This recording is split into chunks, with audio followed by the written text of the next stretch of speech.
Israel's Security Cabinet has approved the establishment of 19 new settlements in the occupied West Bank, a move that the country's far-right Finance Minister said was aimed at preventing the establishment of a Palestinian state.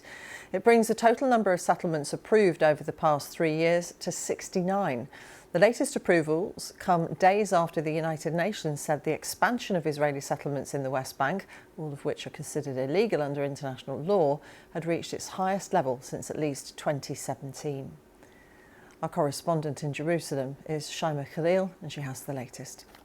Well, these decisions were announced by the far-right Finance Minister Bezalel Smotrich, who proposed this move alongside the Defence Minister Israel Katz. These latest approvals take the total number of settlements that have been approved in the last 3 years by the current government to 69.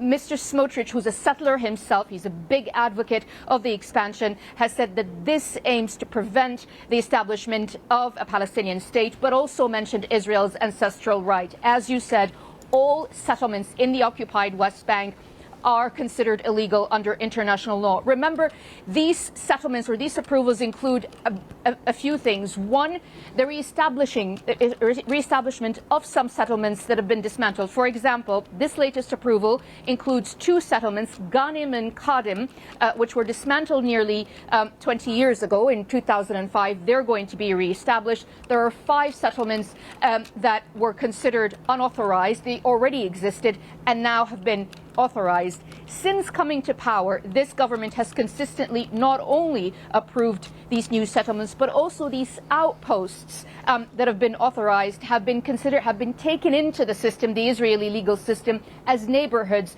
within the settlements. All of that is considered unlawful and illegal under the international law.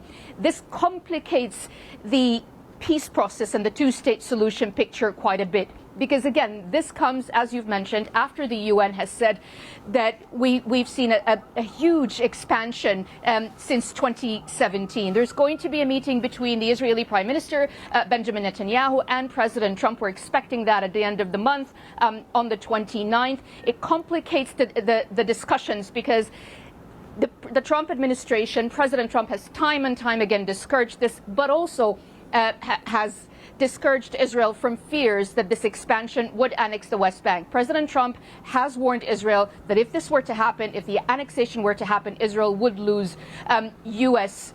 support. But also Arab countries and Arab allies have consistently said that this undermines their efforts to a two-state solution. So this is consistent with what we've seen with the Netanyahu government, with his security cabinet, with the far-right ministers in his security cabinet that are speaking to their domestic audience and their domestic base. But this complicates the picture when it comes to Arab efforts and the U.S. efforts to bring a two-state solution forward.